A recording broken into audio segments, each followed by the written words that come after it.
हमने देखा है कि भारत युद्ध के हर नए तौर तरीकों को निपटने में समृद्ध है। हमने ऑपरेशन सिंदूर में दिखा दिया है। टेक्नोलॉजी में जो भी महारत थी, पाकिस्तान ने हमारे सैन्य ठिकानों पर, हमारे एयरबेस पर, हमारे संवेदनशील स्थानों पर, हमारे आस्था के केंद्रों पर, हमारे नागरिकों पर मिसाइल्स, ड्रोन अनगिनत मात्रा में उन्होंने वार किया। देश ने देखा है, लेकिन देश को सुरक्षित रखने के जो प्रयास पिछले 10 साल में हुए हैं, उस ताकत का परिणाम था कि उनके हर हमले को हमारे जाबाजों ने और हमारी टेक्नोलॉजी ने तिनके की तरह बिखेर दी।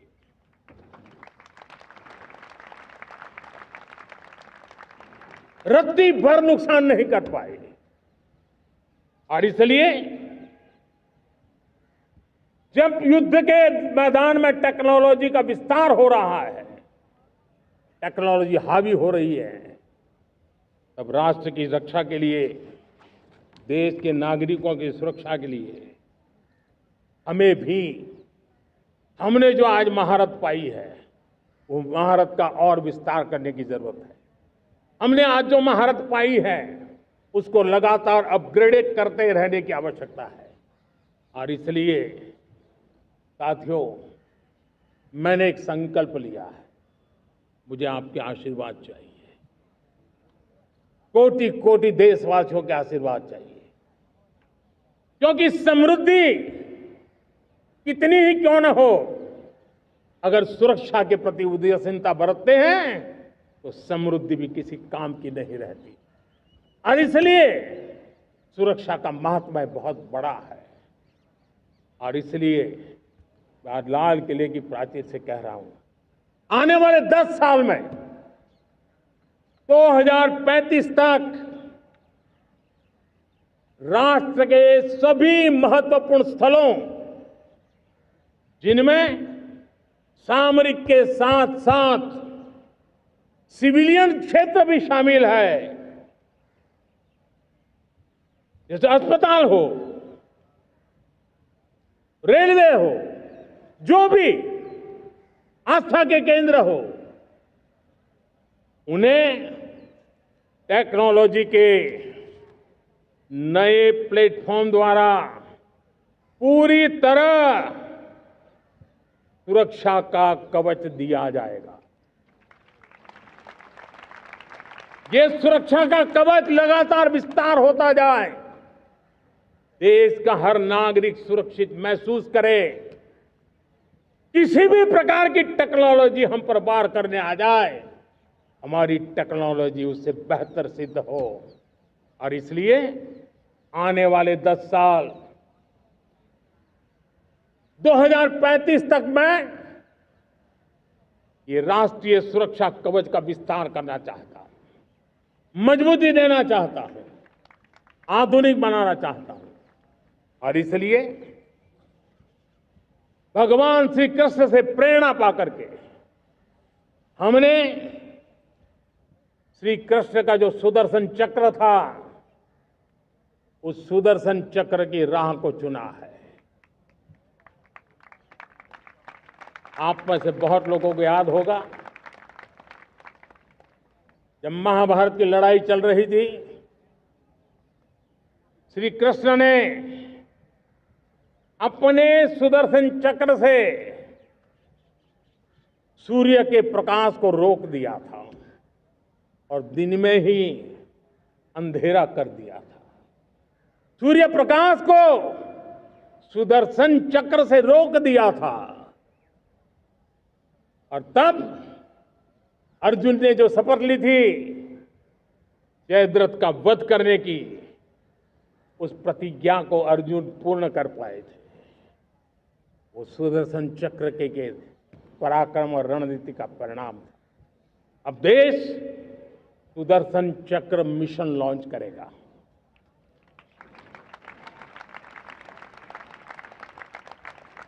ये मिशन सुदर्शन चक्र एक पावरफुल वेपन सिस्टम दुश्मन के हमले को न्यूट्रलाइज तो करेगा ही करेगा, लेकिन कई गुना ज्यादा दुश्मन पर हिट बैक करेगा।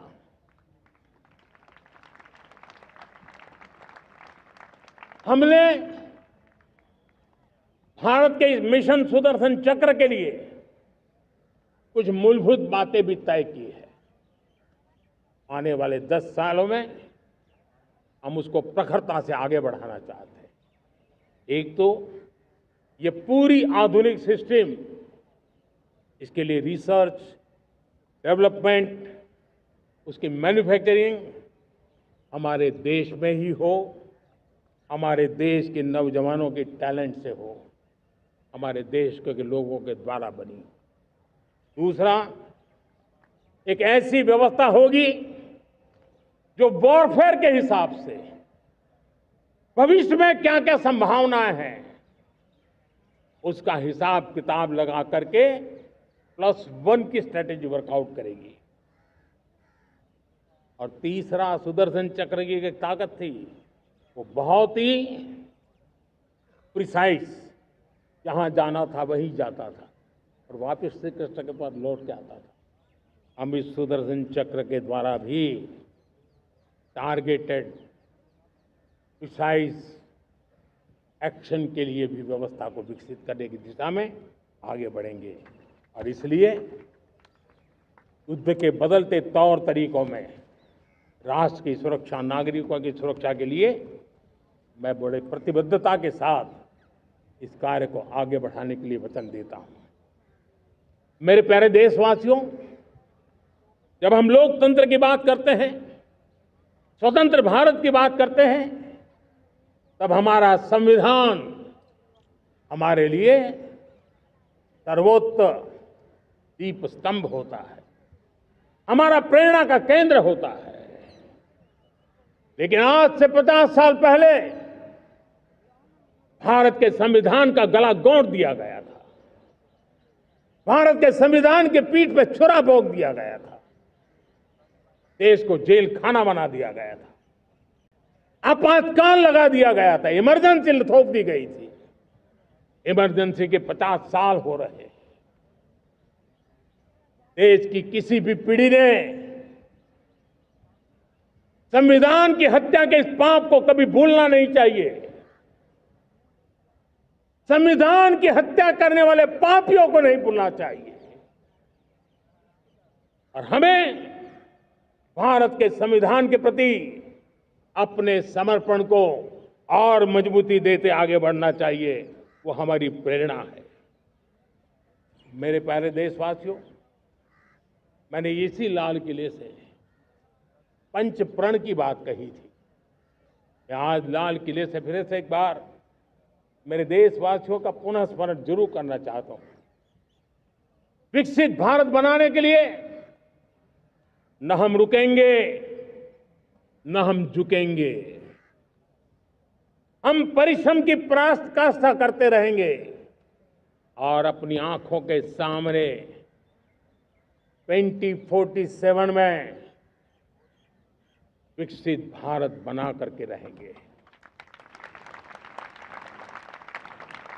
मेरे प्यारे देशवासियों, हमारा दूसरा प्रण है कि हम हमारे जीवन में, हमारी व्यवस्थाओं में, हमारे नियम, कानून, परंपराओं में गुलामी का एक भी कण अब बचने नहीं देंगे। हम हर प्रकार की गुलामी से मुक्ति पाकर के ही रहेंगे। मेरे प्यारे देशवासियों, हम अपनी विरासत पर गर्व करेंगे। हमारी पहचान का सबसे बड़ा आभूषण, सबसे बड़ा गहना, सबसे बड़ा मुकुटमणि हमारी विरासत है। हम विरासत का गर्व करेंगे। मेरे प्यारे देशवासियों, इन सब के लिए एकता, ये मंत्र सबसे बड़ा शक्तिशाली मंत्र है। और इसलिए एकता की डोर को कोई काट न सके, ये हमारा सामूहिक संकल्प होगा। मेरे प्यारे देशवासियों, मां भारती के प्रति कर्तव्य निभाना ये पूजा से कम नहीं है, तपस्या से कम नहीं है, आराधना से कम नहीं है। और उसी भाव से हम सब मातृभूमि के कल्याण के लिए परिश्रम की पराकाष्ठा करते हुए 2047 विकसित भारत के लक्ष्य को पार करने के लिए अपने आप को खपा देंगे, अपने आप को झोंक देंगे। जो भी सामर्थ्य है, कोई भी अवसर को छोड़ेंगे नहीं। इतना ही नहीं, नए अवसरों को निर्माण करेंगे और निर्मित करने के बाद हम 140 करोड़ देशवासियों के सामर्थ्य से आगे बढ़ते ही रहेंगे, बढ़ते ही रहेंगे, बढ़ते ही रहेंगे। मेरे प्यारे देशवासियों, हमें याद रखना है,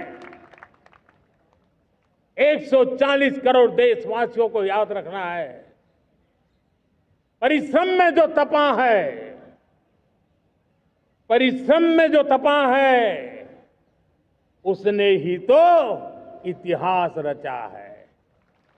परिश्रम में जो तपा है, उसने ही तो इतिहास रचा है। जिसने फौलादी चट्टानों को तोड़ा है, जिसने फौलादी चट्टानों को तोड़ा है, उसने ही समय को मोड़ा है। जिसने फौलादी चट्टानों को तोड़ा है, उसने ही समय को मोड़ा है। और समय को मोड़ देने का भी, समय को मोड़ देने का भी यही समय है, सही समय है। मेरे प्यारे देशवासियों, एक बार फिर आप सबको आजादी के इस महान पर्व की अनेक अनेक शुभकामनाएं देता हूं, बहुत बहुत बधाई देता हूं। मेरे साथ बोलेंगे, जय हिंद, जय हिंद, जय हिंद। भारत माता की, भारत माता की, भारत माता की। वंदे